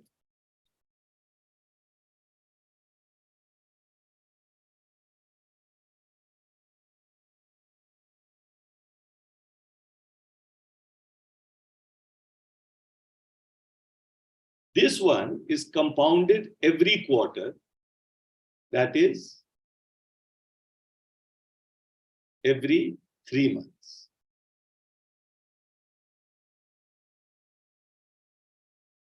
Now in Excel, the formula for this is future value equals to future value, open bracket, you select these three, 7%, comma, 5, comma, 1 lakh, comma, and you will get this at the end. Now this particular thing here, this I've tried to give you a replica of the sheet. A, B, C are the columns. These are the rows. Okay. 1, 2, 3, 4, 5. So this should be 1, sorry. So C, acha, this 31, 32 here is the, in my Excel sheet, this was the row. Sorry, I should have written 31, 32 out here. Okay, so this was the row. These are the rows, 31, 32, and 33. Basically, it is these three, this, and this. If I just type this, close the bracket, remember to put the commas. If you have a laptop, you open Excel, you will get this immediately. Okay? If there is compounding, it opens up a different problem. And here it is saying compounding every quarter, every 3 months. That means interest will be paid every 3 months. And then for the next quarter, interest will be calculated on the principal plus the interest which was paid in the last quarter. Now, in that particular case, I am paying interest 4 times in a year, right? Every quarter, 4 times. So the interest rate for each quarter is basically, for the formula, you will have to reduce it by dividing 7 by 4. That is why I'm getting 0.0175%. Because the effective interest rate for these 3 months is 0.0175. Otherwise, what will I do? I will take 7%, I will divide by 12, I'll multiply it by 3. So essentially what I'm doing out here is, I am dividing this by 4. 4 quarters in a year. Number of periods is 20. 5 years, 4 quarters each year, 5 into 4, 20. Investment is 1 lakh. So when I do this, equals to, I select C31, C32, C33, and close the bracket, put the commas, equal to sign here, Excel gives you the result. This is why I'm saying it is important to remember the concept. As far as the actual calculation is concerned, this anybody with an Excel worksheet will be able to do the calculation without any mistakes. Just remember, put the formulas correctly, it will happen. Okay, so this was one example of future value. Why is the rate of interest 0.175? Because why are they number 20? You know the answers. Quarterly, yeah. 20 quarters. 7 divided by 4 here and 5 multiplied by 4 here. Okay. Now, sir, sorry to interrupt you. I have some question. Yes. Sir, actually, the formula for the SI equals to P into R into T upon 100, right? In the, in the general mathematics terms. Excuse me? The formula to get your voice is cracking up. Your voice is cracking up. Okay. Sir, am I audible? Little Sorry, better. sir. Am I audible fine now? Little better now. Tell me. Okay. So I was just, asking, because the formula to calculate the simple interest is equals to the PRT upon 100, the principal rate and time upon 100, right? So in this formula, see the value will come is, something around 1,35,000. In the first one, na? Right. The simple interest column. I think I've made a mistake here. Yes, you're right about it. It will come to that. Okay. You're correct. Okay, sir. That is correct. But basically, remember this formula. Okay, sir. Okay. You're right, Saurabh. You're right. I think I should have corrected it. So essentially, all I want you to remember is that when you do it in Excel, you do it like this. Okay. So that will make it. Thank you, Saurabh. Thank you for that. Now, let us take this concept of, so we understand present value. Let us take this concept of net present value. Now, net means that we are deducting something. The moment you say net, it means that something is being reduced.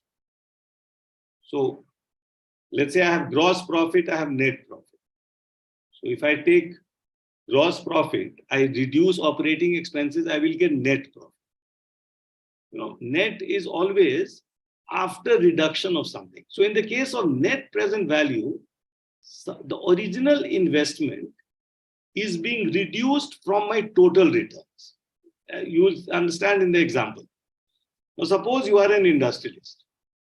You have an industrial unit and you want to buy a machine that costs rupees 10 lakhs. Remember, this is capital budgeting. So we are trying to decide, should I invest these 10 lakhs or not? Now the machine has a life of 5 years, and it is estimated that this will lead to an increase in your earnings by rupees 3 lakhs per year. Correct? Machine has a life of 5 years, and you are expecting that it will increase your earnings by 3 lakhs per year.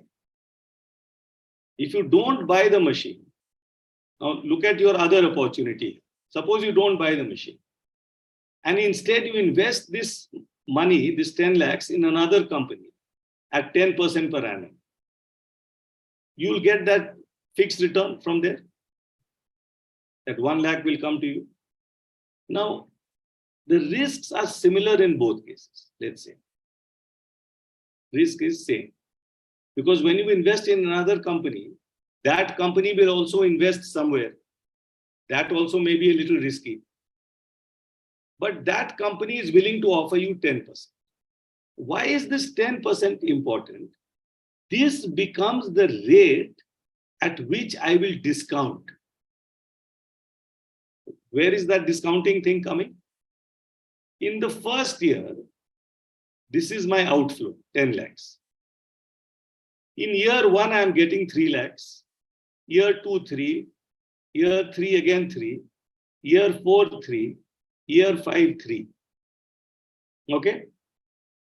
Now, in year 1, I am discounting. Remember, we said that the future value, to find out the present value, I should divide it by 1 plus the rate of interest.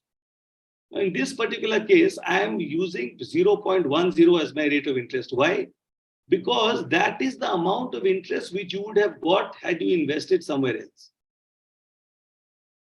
So, when you decide to take your 10 lakhs and buy this machine, instead of investing this 10 lakhs in another company, basically you are foregoing that investment.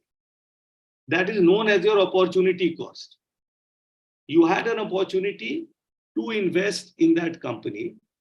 You are foregoing that investment. You are leaving that investment and you are investing here. So what is the rate of interest that you are giving up? 10%. Therefore, I am using 10% to find out the present value of these future cash flows. So let's say after 1 year, I'm getting 3 lakhs. If I divide this by 1.10, I'll get this one, 2,72,727. Simple. Then you take after 2 years, I'm getting 3 lakhs. Now here, since I'm getting it after 2 years. Sorry. Yes, sir. So sir, in the scenario one, so after 1 year, so that 10 lakhs rupees becomes 13 lakhs, or it will be only 3 lakhs? No, I am saying that we are assuming that you are getting 3 lakhs each year. Okay. So you invested 10 lakhs. Okay, understood. Your estimate is that you are going to get 3 lakhs. Remember, this is an estimate, sorry. Yeah, Only okay, an okay, sir. estimate. Now, so you discount that by 1.10, you will get this.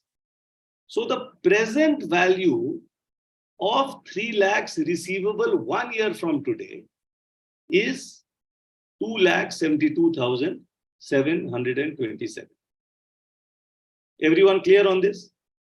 Now, when you get money 2 years later, the value should be less, no? Because had you received the money today, you could have invested it for 2 years. So what you do is, you take 1.10 and you square it. That means you multiply it again by 1.10. 1.10 multiplied by 1.10 will give you 1.21. Now you divide this 3 lakhs by this. This is your new discounting factor. What is this basically? 1.10 to the power 2. 1.10 multiplied by 1.10. So when this becomes 1.21, when I divide this by 1.21, 3 lakhs by 1.21, what am I getting? 2,47,934. This is logical, na? So I am getting this money 2 years later. Therefore, the present value is less. Now, similarly, 3 years later, what is happening here? 1.10 to the power 3. 1.10 multiplied by 1.10 multiplied by 1.10. That gives me 1.331. Now, when I divide 3 lakhs by 1.331, I'm getting 2,25,394. Now, next year, same process, but this time you're multiplying 1.104 times. You get 1.4641, divide, you will get 2,04,000. Fifth year, you will multiply that 1.105 times. Divide again, you'll get 1.86. What are we seeing here? Present value of each year's future cash flow is continually going down in terms of present value. Now, why have I done this?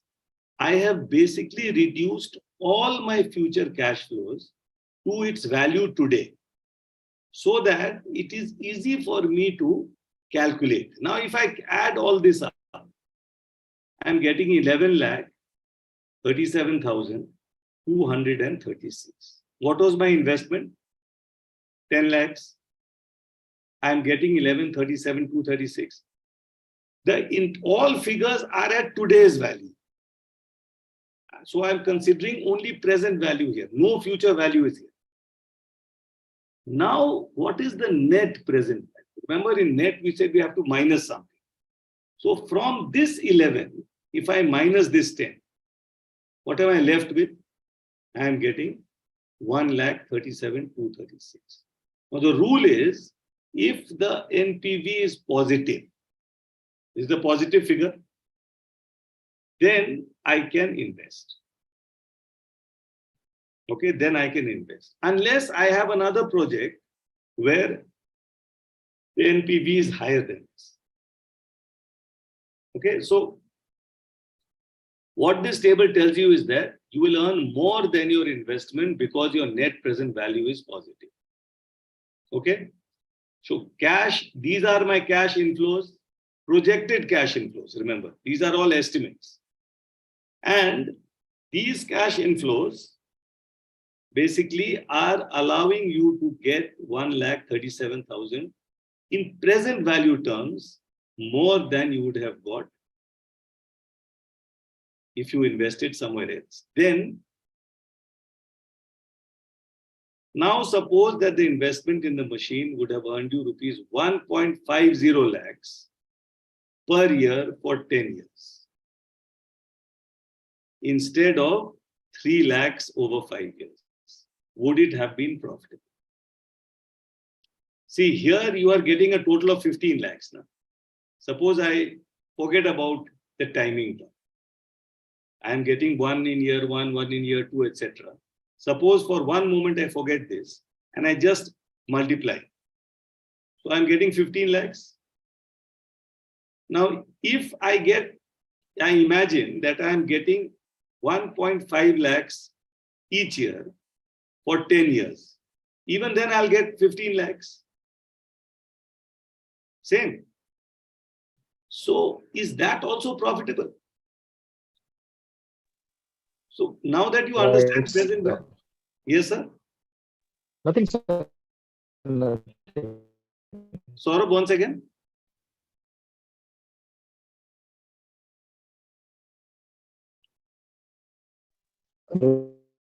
Yes, Saurabh. Voice is cracking up again, Saurabh. Sir, sir, you are fine now? Little better. Tell me. Okay, so I just wanted to ask you, like, if we are getting 3 lakh rupees per annum for the 5 years, so after the 5 years, there would be a machine value which will be like at least something or 50% of the current value.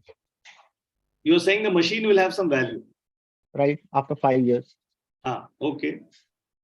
So that value will be also added in the end of the 5 years. Fine. That's okay. But for the purpose of the capital budgeting, see, whatever machine value it has, even in the next, see, you are doing this for a comparison between project buying this machine or buying another machine. And what is the amount of profit, net present value in each case. All machines that you buy will have some value. So for the moment, assuming that the value of the junk value of that machine is, and it won't be too much. See, you have the machine has a life of 5 years. You have used it for 5 years.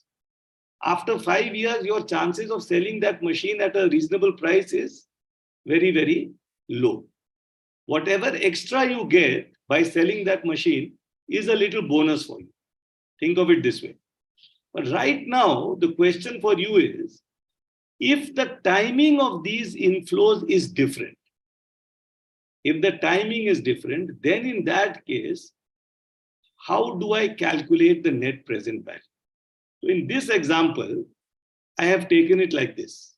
Same concept, but now it is spread over 10 years. Same discounting has been done. See, you can see the same thing. Same figures from year 6. So this is 1.10 to the power 6, to the power 7, to the power 8, to the power 9, to the power 10. Look at this, 1.50 has been reduced to 57,000 in terms of present value because it came 10 years later. Now, if I add all these adjusted values, the present values of all my future cash flows, what am I getting? 9,21,685. Take 10 lakh minus, you now don't have a positive figure. So basically, in this example also, in total, I am getting 15 lakhs. 3 lakhs into 5 is 15 lakhs. 1.5 lakhs multiplied by 10 is still 15 lakhs.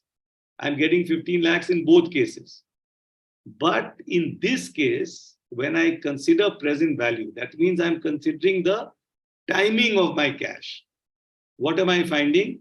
That actually it is a loss-making proposition. Okay? So, since the NPV is negative, the investment should not be made. So in capital budgeting, this is one of the simplest ways of understanding. Remember, where are the problems with this? Your estimate has to be correct. And these can be very different year to year. It doesn't matter, the method is the same. And you're discounting this part, this figure which you're using, 10%. This also should be realistic. Remember, interest rates go up, they go down. So it is not perfect, but it is still giving you an idea of, giving you some clarity, because making a big investment is always a tricky decision. This is giving you some idea about what you should do and what you should not do. At least relatively speaking, between this project and that project, which is better, which is worse, at least that is clear. The figures may not, if after actually, suppose I invest in the first project, 3 lakhs per year, and after the project is over, I try to do an assessment, I make a review, and I try to see how much I actually earned year per year. It may not be exactly 3 lakhs. But probably it will be better than this. So in terms of comparison, this method will still give you the correct direction, what you should or you should not do. Have all of you understood this? Everyone, Saurabh? Clear? Yes, sir. Yes, sir. Yes, sir.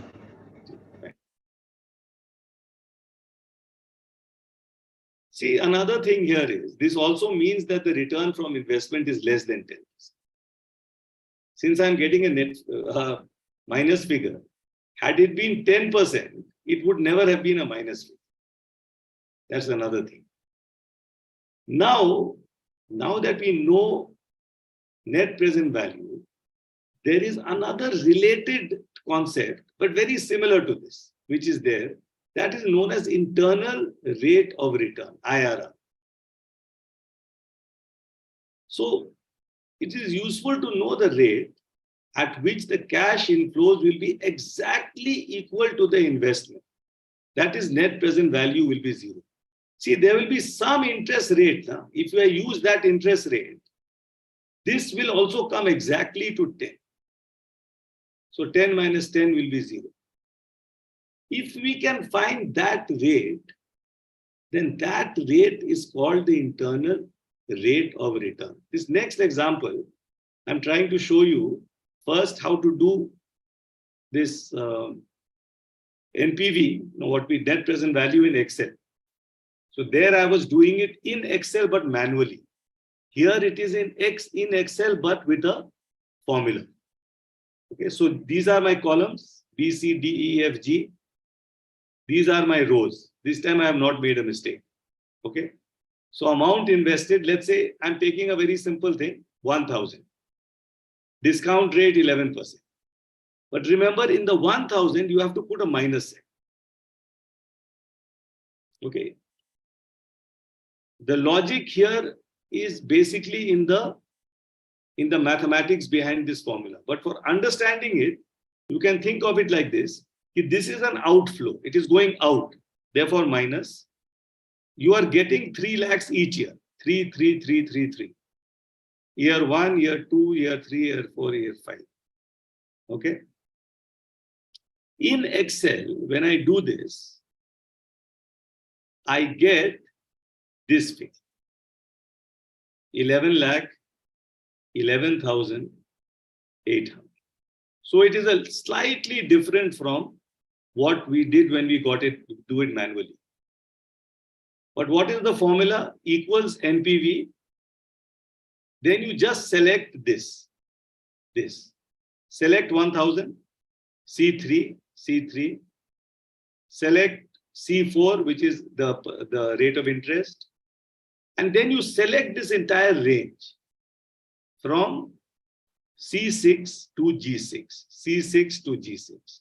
Close the bracket and you will get this. Clear? Very simple way of doing it in Excel. What I showed you, the one I showed you before, that is so that the calculation is there in your mind, what is happening. But the actual calculation, like I told you, is something which you don't have to bother yourself about.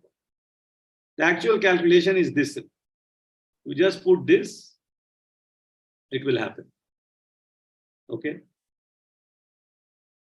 Everyone clear on this? Now, Yes, sir.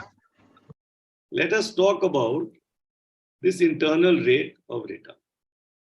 So we'll take the same example. 10 lakhs. And we take this 10-year example. Every year you are getting 1.5 lakhs. Now, you cannot calculate this in one shot manually. There is no formula available in which I can calculate this 8144 manually unless I do it by trial and error. But in Excel, I can calculate it with a simple formula. I'll show you that. It goes like this. 3 years.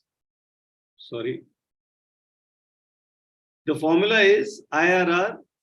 I just select this entire range and I get my return. Now, if I spread this over 10 years, the amount I'm getting here, the return I'm getting is 8.144. This one. 8.144. What is the significance of this? If I discount all my future inflows by 8.144, at the end of it all, if I add all the inflows, I will get 10 lakhs. That means I began with 10 lakhs. I got 1.5 lakhs every year for 10 years. At the end of it all, I ended up with 10 lakhs in terms of present value. That means if the net present value is 0. Okay? So the rate of interest, which if it is used as a discounting factor, makes the net present value 0, is known as the internal rate of return.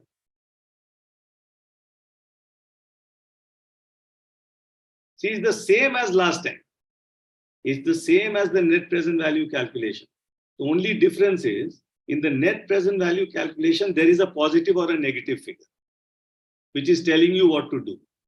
In this particular case, it is giving you the exact rate at which the net present value will be 0. And what is the significance of this from the finance professional point of view, the person in the company who is making a decision? This is telling him that your project is giving you a return of 8.144%. So, if you want to borrow money, you will have to borrow at less than this. If you borrow at more than 8.144, you will make a loss. If you borrow at less than this, it will be better for you. Other concept is that if before investing, you know that the return this is giving you is 8.144%, 8.44%. If there is some better business opportunity available for you, which gives you more than 8.144%, invest there, don't invest here. So basically, this is also helpful in making you take the right decision. This is the point. You have some idea of this. This will become easier for you if you do some practice. If you practice this a little, use the formulas, this will be much, much easier. This is the point I'm trying to make. So these are two very simple capital budgeting techniques, NPV, IRR. They are considering the timing of the inflow. See, the main advantage here is it is considering the timing of the inflow. When are you getting this money in the future? Because it considers that the value of money changes with time. Why does it change? Because the later you receive the money, the less chance you have of earning money on that money. See, money cannot be kept idle. Money has to be used. In finance, it is always assumed that everybody is trying to earn money. Nobody is taking money and keeping it in his pocket or keeping it, as an idle asset, dead in a bank. That is not happening. Everybody is trying to use the money and earn more money. Now, the later you receive this money, the less opportunity you have of earning something. Okay? So now that we have covered these two things, we will end our session here today and continue with this tomorrow. Tomorrow we will take you up, through accounting part, and if there is time, I'll try to give you a bit of idea about the financial planning part. Was today very boring, or were you able to sit through this without getting too bored? Was it very monotonous? Because it is very difficult to talk about these things to someone who is not used to it, and hope that, but you people have given your attention to it. I think that itself is a big achievement for me. Otherwise, how much you have gained from it, that is something which you will have to think. If you have followed my basic presentation correctly, if there is no doubt in your mind, then I'm sure that this will go. And thank you for pointing that mistake out, Saurabh. I will correct that. No, sir, it was not a mistake to point out, sir. Sorry, please don't take it in a wrong way, sir. Actually, I was just. That is, you're very right. I was not focusing on that. The simple way is just multiply it 5 times, 7 into 5, and you'll get 35. I was actually focusing more on the formula part. Anyway, so I hope this has been of some value to you today, and see you tomorrow then. Okay? Okay, sir. Yes, sir. Good night. Good night. Yes, sir. Thank you, sir. Good night, sir.